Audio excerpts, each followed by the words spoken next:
This is $20 million in cash right here. Here's $300,000 in singles, $30 million in $100 bills. Whether it's cash, gold, or digital bits, we all know that money makes the world go round. And what that money is worth depends on trust. Trust that the engines that power it all won't fail. I'm Jake Ward, and for the first time, National Geographic is going to take you inside the system. Places that you're not allowed to bring a camera, straight into the vaults of the world's largest stash of what you want, need, and bust your butt to get. Money.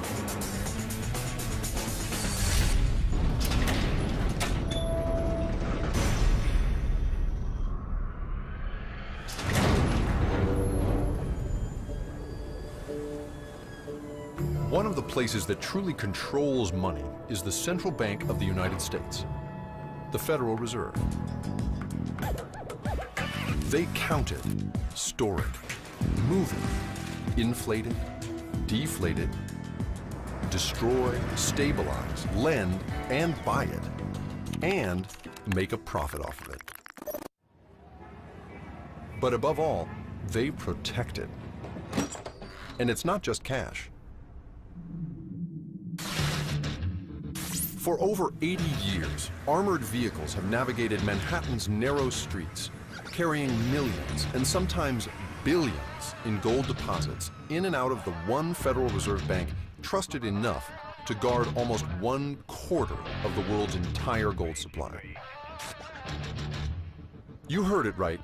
Nearly 25% lives here at 33 Liberty Street.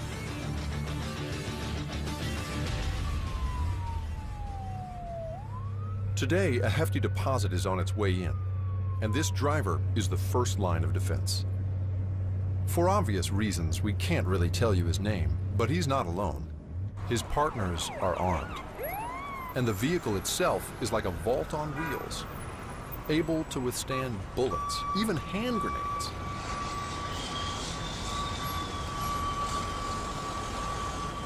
Delivery is a well-choreographed and deadly serious exchange between the driver and the Federal Reserve's police force.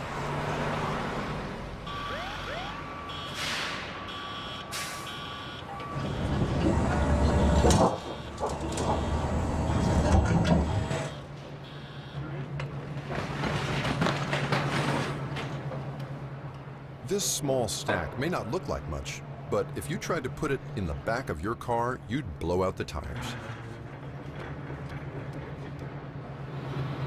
There are a lot of guns here right now. It's kind of nerve-wracking to be around it. The gold is met at the loading dock by the Fed's vault auditor and its custodians.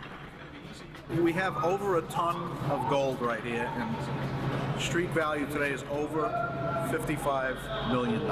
Are you still into gold? Like, does gold have an effect on you emotionally, or are you sick of gold? You never get sick of the gold. Yeah, really? It puts a smile on people's faces when they come down to see it, and even puts a smile on our face when we're down there working with it. It just never loses its luster. Our camera crew is making a normally smooth exchange a little hectic. They're obviously a little nervous about it because this is a first. There's not a lot of hanging out with the gold just sitting here. After sorting out who's allowed to go inside with the cameras, they get down to the business of making the deposit.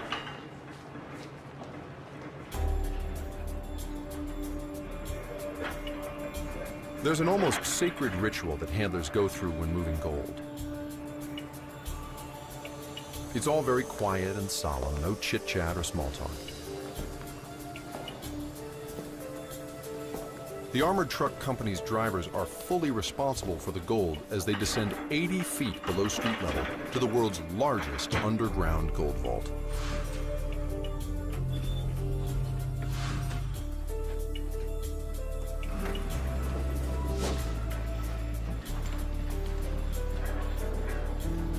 Only at the entrance does it officially become the keep of the New York Fed. And this is the way it's been done since the Fed first opened the vault in 1924.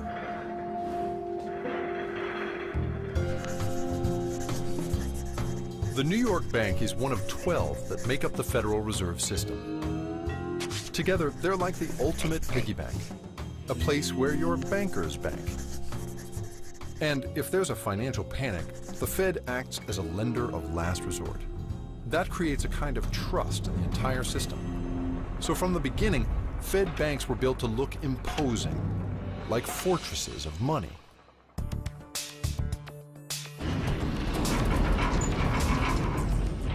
The New York Fed's vault rests on bedrock to handle the weight of the gold. Engineers dreamed up an ingenious way to guard it. A 90-ton steel cylinder that revolves vertically in a 140-ton steel and concrete frame. When it rotates, it drops 3/4 of an inch to create an air and watertight seal.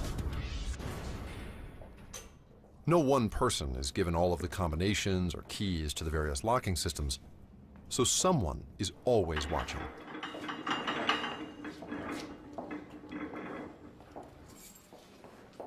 So now there's 3 of you. It takes 3 people to open the door? Yeah. I see. 2 vault custodians and an auditor.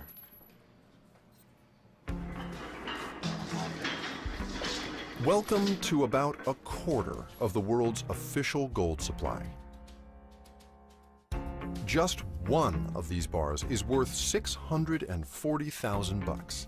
So we're talking upwards of $380 billion. The bars are weighed on a good old-fashioned balance scale. Once everything's on, Yeah.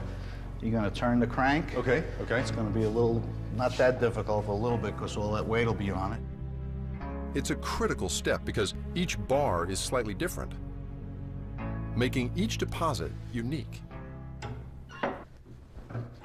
The scale measures down to 1/100th of an ounce. That's about 1/3 of a paper bill. Still, that's worth about $17.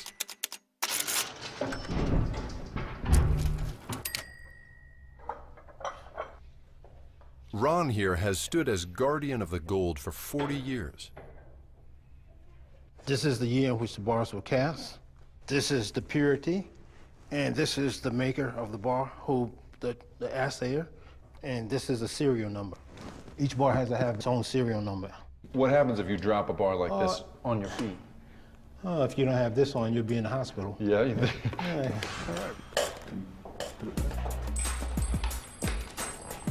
All right, so I'm about to pick up $640,000.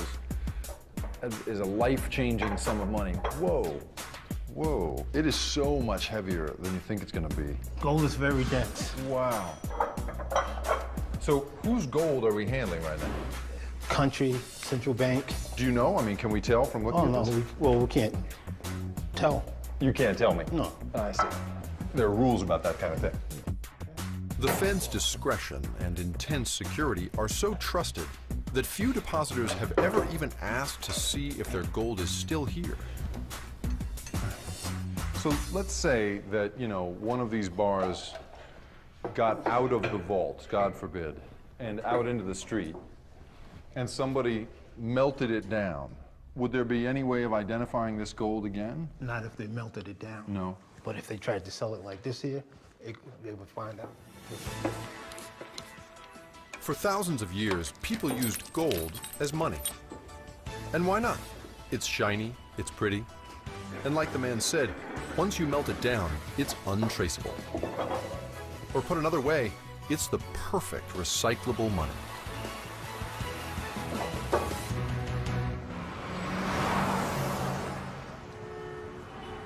One of the places where this precious metal's given new life is New York's Diamond District. On these 2 blocks of New York, $24 billion in cash changes hands every year. We've negotiated access to get behind the storefronts to see how everybody from low-end street dealers to high-end brokers are dealing in gold.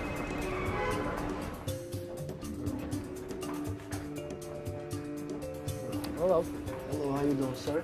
Very good. Alexander Rogovsky has a hefty chunk of that $24 billion inside his bag. Selling today? Got some gold, got some silver bar. He has gold to sell.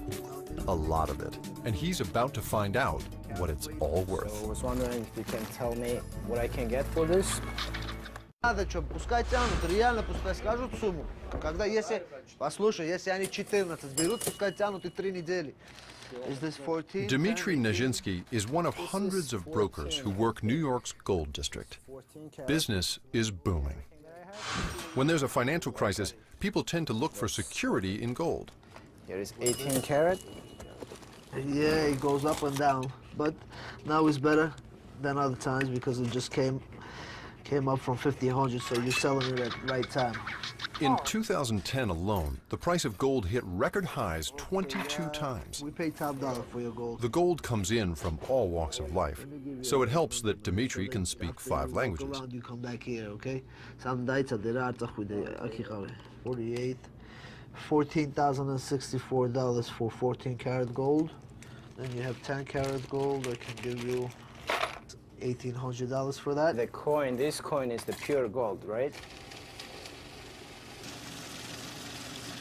So this is $20,900. I'll give you $11 difference, so you could come back to us. Thank you very much.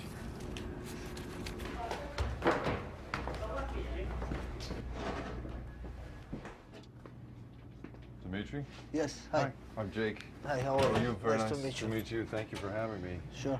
And how much do you see in a day? How many people come through here? In a day, it depends.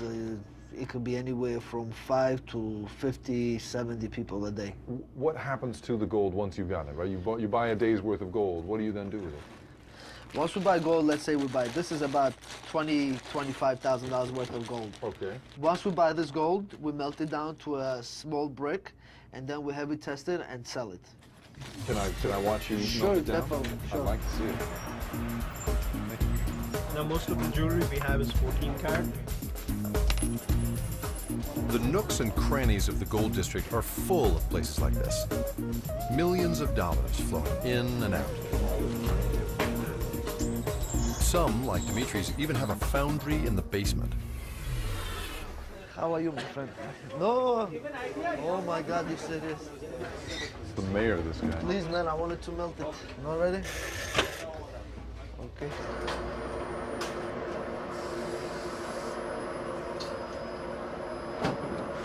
It's kind of an amazing thing, right? This is, people's memories, their treasured heirlooms. Some of it was in the ground 1,000 years ago, some of it was a pair of earrings 1,000 years ago, and now it's all been melted back down again, and someday it will be somebody else's heirloom. It's crazy how liquid this really is.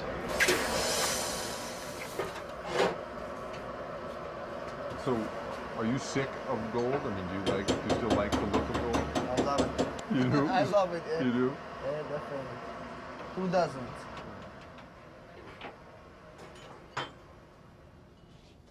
The gold that leaves here is recast and reborn as another person's treasure, continuing to make money along the way.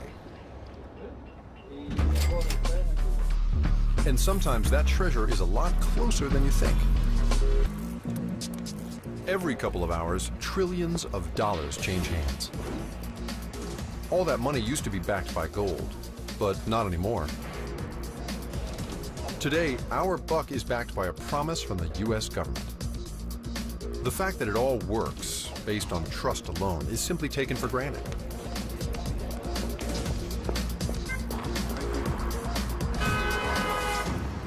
Hi, good morning. I'm trusting this driver with my money and my life, right? I'm trusting that he's not going to cheat me. I'm trusting he's going to take the fastest and most efficient route possible. And I'm trusting him not to kill us both. Ooh. That kind of trust is at the heart of the financial world. The whole system is built on the assumption that our cash and our credit cards and even our bank accounts are worth something. But what I want to know is, who's in charge?